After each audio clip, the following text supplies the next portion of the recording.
guys! Welcome and welcome back to my YouTube channel. Today, i-share ko sa inyo kung paano ba mag-open ng junior savings account sa BDO.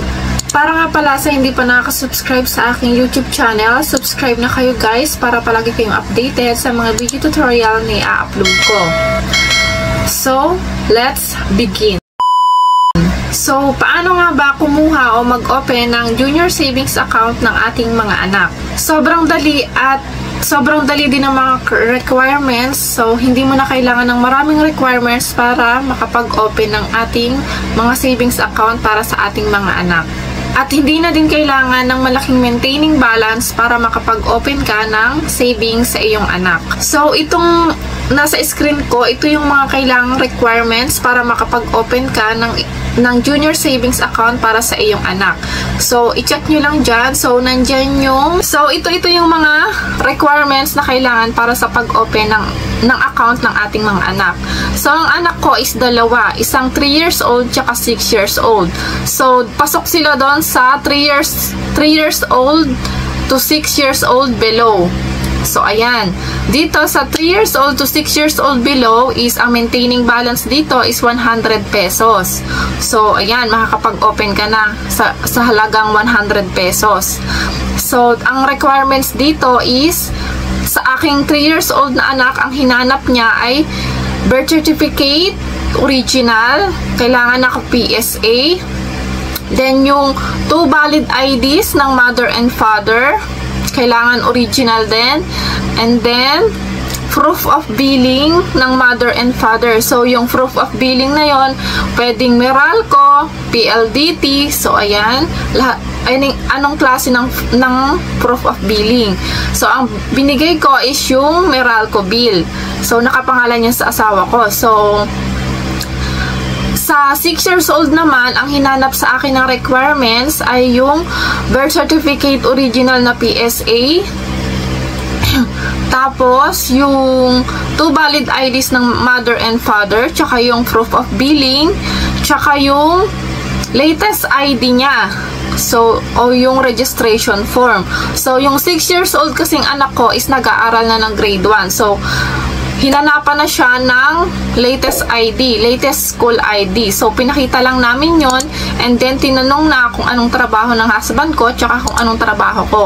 So, ako is walang trabaho, yung husband ko lang yung may trabaho. Hinanapan siya ng company ID. So, hindi na siya hinanapan ng payslip, basta may company ID siya. So, yun lang yung hinanap sa amin. So, next is doon naman tayo sa 7 years old to 12 years old.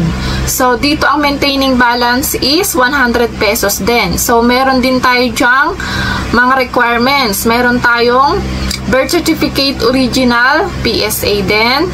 Tapos, yung latest school ID ng bata o yung registration form galing sa school. Tsaka yung 2 valid IDs ng mother and father. So, ayan, yung 7 years old to 12 years old. So, dito naman sa 13 years old to 17 years old above, regular savings account with passbook. Ang maintaining balance naman ito is 10,000. So, dito is magkakaroon na ata ng ATM tsaka passbook yung bata. So, nandun yung 10,000 na maintaining balance mo. Ang requirements dito is birth certificate, original, PSA din. Tapos, yung latest school ID or registration form ng bata galing sa school. And yung proof of billing din ng mother and father. So, alam ko dito sa 7 to 17 years old is pwede na silang pumirma dito. Sila yung pipirma para sa kanila na nakapangalan yung kanilang mga savings account. So, doon naman sa 3 years old to 6 years old, sa kanila din nakapangalan, pero hindi sila yung nakapirma. Ang nakapirma sa kanila is yung magulang nila. So, sabi sa amin, dito sa 7 to 17 years old above is pwede na sila ang pumirma, basta marunong ng pumirma yung bata.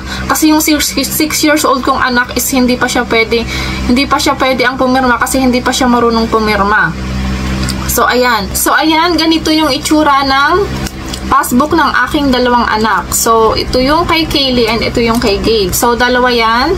So, kayo na yung bahalang maglagay ng laman kung magkano ba ang gusto nyong ilaman. Pero basta ang maintaining balance nito is 100 pesos lang. So, ganun lang kasimple mag-open ng account sa BDO ng inyong mga account ng inyong mga anak. Junior Savings Account ang tawag dito. Dating nyo doon is may mga pipil-afan kayong form.